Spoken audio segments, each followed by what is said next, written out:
So good day mga Lodi, no? Welcome back tayo sa napakatagal natin na hindi nakagawa ng content, no? So for today's content mga Lodi, samahan nyo ako mga Lods, gagawa tayo ng fly pen dito sa ating munting manukan. So tara mga Lods.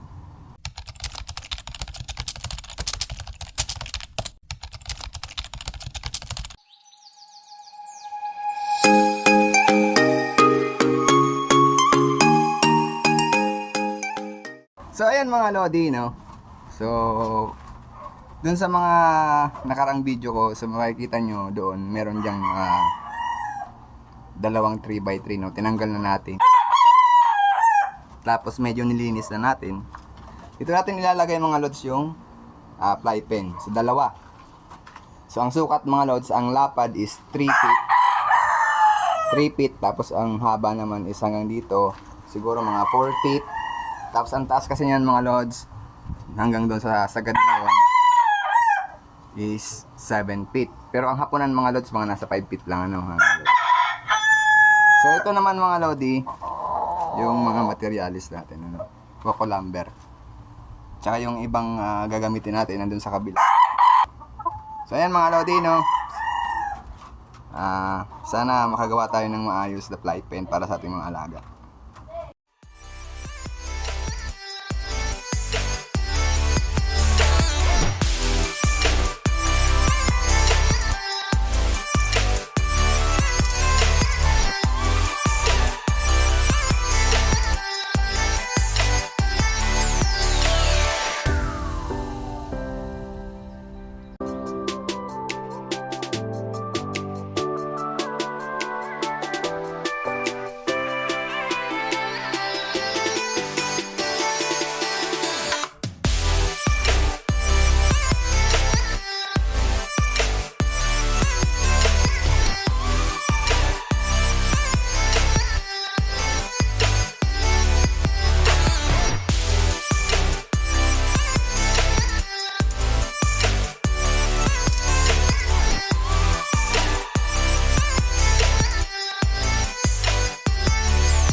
ayun mga Lodi, no? So almost complete na yung ating fly pen, ano?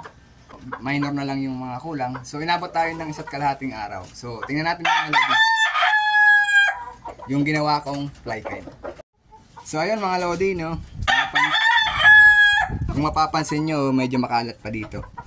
So ayan mga Lodi yung ginawa kong fly pen. So ang kulang na lang dyan mga Lodi is lalagyan natin yan ng buhangin, tapos pangalawang layer buhangin na may lupa. So ayan. So yung hapunan niya mga Lodi nasa 5 feet lang mga Lods. Tapos yung sukat niyang kada isa 3 feet by 3.5 feet. So hindi ko na sinagad siya sa 4 kasi kailangan ko tong hapunan na yan mga Lodi, no? Ayan. So importante mga Lodi, ayan, may harang tayo, hindi yan magkikitaan. Same din sa taas mga Lodi. Ayan. Yan yung sample natin mga Lodi. Tapos yung lock ko mga Lodi, ganito lang. Ito lang mga Lodi. Yan. So nakahagalaw siya, malaya siya nakahagalaw mga Lods. Yan. So kapag ilalak naman natin mga Lodi, ganito lang. Ganyan lang mga Lodi. Sabit lang natin dito. Yan. Tapos dito natin i-lock. Kasi ang hirap mga Lodi kapag mag-isa lang. Yan. Yan mga Lodi. Okay na yan. Tapos sabit natin yung baba. Ito yun mga Lodi. Yan. Okay na yan mga Lods. Hindi na yan makakawala. Presyo naman mga Lodi. Hindi natin masasabi kung magkano yung ginastos ko dito. So kaya nagawa ako ng fly pen mga Lodi kasi patapos na yung lugo ng mga manok, ng mga alaga natin. So alam niyo na kung anong susunod niyan. So tapos mga Lodi, yung mga ginamit ko lang dito, siguro mga 80% ng ginamit ko dito is mga retaso lang yung tira-tira. Ayan mga Lodi, no? So sakto naman yung makikita nyo dyan, sakto naman mga Lodi yung ating hapunan, mga Lodi, ayan. Ayan. So bali ang clearance niya pa lang sa taas is 1.5 feet lang.